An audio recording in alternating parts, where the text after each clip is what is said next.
ओम श्री परमात्मने नमः। अथ श्रीमद्भगवद्गीता अथ द्वितीयोऽध्यायः। संजय उवाच। तं तथा कृपयाविष्टम् आश्रुपूर्णाकुलेक्षणं विषीदन्तम् इदं वाक्यम् उवाच मधुसूदनः। श्री भगवान उवाच।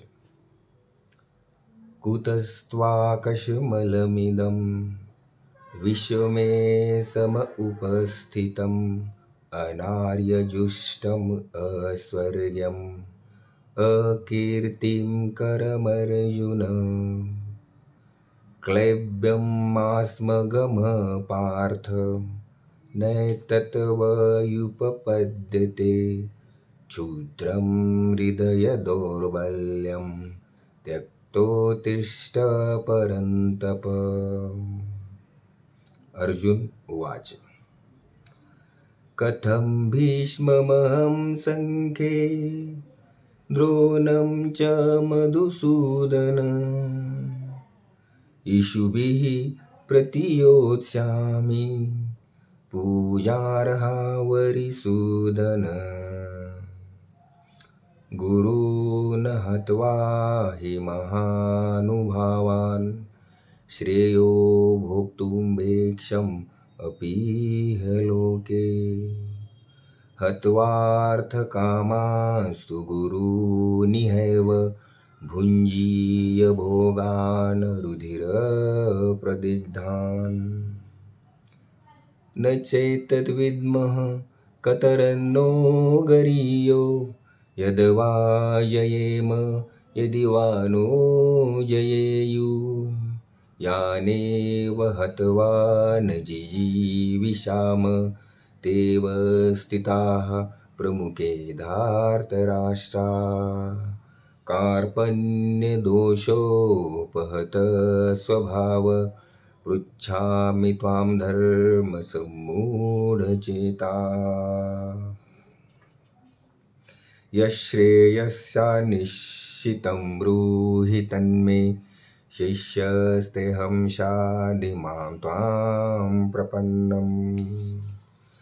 न हि प्रपश्यामि ममापनुद्यात् यच्चोकमुच्चोषणमिन्द्रियाणाम् अवाप्य भूमा वसपत्नमृद्धं राज्यं सुराणामपि चाधिपत्यम्। संजय उवाच। एवम् उक्त्वा ऋषिकेशं गुडाकेश परन्तप न योत्स्य इति गोविन्दम् उक्त्वा तूष्णीं बभूवः। तम् उवाच ऋषिकेश प्रहसन्निव भारत सेनयोरुभयोर्मध्ये विषीदन्तम् इदं वचः। श्री भगवान उवाच। अशोचानन्वशोचस्त्वं प्रज्ञावादांश भाससे गतासु न गतासूष नानुशोचन्ति पंडिताः। न त्वेवाहं जातु नासं न त्वं नेमे जनाधिपा न चैव न भविष्यामः सर्वे वयमतः परम्। देहिनोऽस्मिन्यथा देहे कौमारं यौवनं जरा तथा देहान्तरप्राप्तिर्धीरस्तत्र न मुह्यति। मात्रा स्पर्शास्तु कौन्तेय शीतोष्णसुखदुःखदा आगमापायिनो नित्या तां स्थितिक्षस्व भारत। यं हि न व्यथयन्ते ते पूरुषं पुरुषर्षभ समदुःखसुखं धीरं सोऽमृतत्वाय कल्पते। नासतो विद्यते भाव नाभावो विद्यते सतः उभयोरपि दृष्टोऽन्त त्वनयोस्तत्त्वदर्शिभिः अविनाशी तु तद्विद्धि येन सर्वमिदं ततं विनाशमव्ययस्यास्य न कश्चित् कर्तुमर्हति अन्तवन्त इमे देहा नित्यशोक्ताशारेण अनाशिनो प्रमेयस्य तस्मात् युध्यस्व भारत य एनं वेत्ति हन्तारं यश्चैनं मन्यते हतम् उभौ तौ न विजानीतो नायमहन्ति न हन्यते न जायते म्रियते वा कदाचिन् नायं भूत्वा भविता वा न भूयः अजो नित्यः शाश्वतोऽयं पुराणो न हन्यते हन्यमाने शरीरे वेदा अविनाशिनं नित्यं य एनमजमव्ययम् कथं स पुरुषः पार्थ कं घातयति हन्तिकम्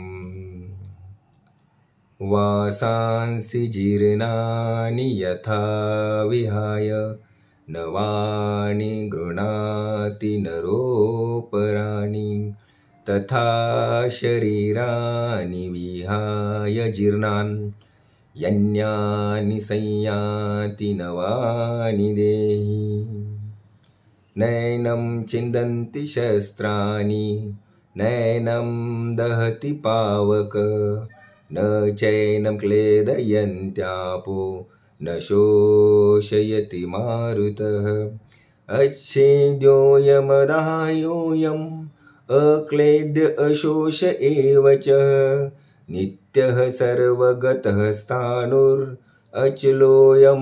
सनातनः अव्यक्तोऽयम् अचिन्त्योऽयम् अविकार्योऽयम उच्यते तस्मादेवं विदित्वैनं नानुशोचितुमर्हसि अथ चैनं नित्यजातं नित्यं वा मन्यसे मत्मृतं तथापि त्वं महाबाहो नैवं शोचितुमर्हसि जातस्य हि ध्रुवो मृत्युर्ध्रुवं जन्म मृतस्य च तस्मादपरिहार्येऽर्थे न त्वं शोचितुमर्हसि अव्यक्तादीनि भूतानि व्यक्तमध्यानि भारत अव्यक्तनिधनानीव तत्र का परिदेवना आश्चर्यवत् पश्यति कश्चिदेनम् आश्चर्यवत् वदति तथैव चान्यः आश्चर्यवच्चैनमन्यः शृणोति श्रुत्वाप्येनं वेद न चैव कश्चित् देहि नित्यमवध्योऽयं देहे सर्वस्य भारत तस्मात् सर्वाणि भूतानि न त्वं शोचितुमर्हसि स्वधर्ममपि चावेक्ष्य न विकम्पितुमर्हसि धर्माद्धियुद्धाश्रेयोऽन्यत् क्षत्रियस्य न विद्यते यदृच्छया चोपपन्नं स्वर्गद्वारम् अपावृतं सुखिनः क्षत्रिया पार्थ लभन्ते युद्धमीदृशम् अथ चेत्त्वम् इमं धर्मं संग्रामं न करिष्यसि ततं स्वधर्मं कीर्तिं च हित्वा पापमवाप्स्यसि अकीर्तिं चापि भूतानि कथयिष्यन्ति ते व्ययां संभावितस्य अकीर्तिर्मरणादतिरिच्यते भयाद्रनादुपरतं मन्स्यन्ते त्वां महारथा येषां च त्वं बहुमतो भूत्वा यास्यसि लाघवम् अवाच वादांश बहून् वदिष्यन्ति तवाहिता निन्दन्तस्तव सामर्थ्यं ततो दुःखतरं नु किम् हतो वा प्राप्स्यसि स्वर्गं जित्वा वा भोक्ष्यसे महिं तस्मात् उत्तिष्ठ कौन्तेय युद्धाय कृतनिश्चय सुखदुःखे समे कृत्वा लाभालाभो जयाजयो ततो युद्धाय युज्यस्व नैवं पापमवाप्स्यसि एषा ते विहिता सांख्ये बुद्धिर्योगे त्विमां शृणु बुद्ध्या युक्तो यया पार्थ कर्मबन्धं प्रहास्यसि नेहाभिक्रमनाशोऽस्ति प्रत्यवायो न विद्यते स्वल्पम् अप्यस्य धर्मस्य त्रायते महतो भयात् व्यवसायात्मिका बुद्धिरेकेह कुरु नन्दन बहुशाखाय अनन्ताश्च बुद्धयो व्यवसायिनां यामिमां पुष्पितां वाचं प्रवदन्त्य विपश्चितः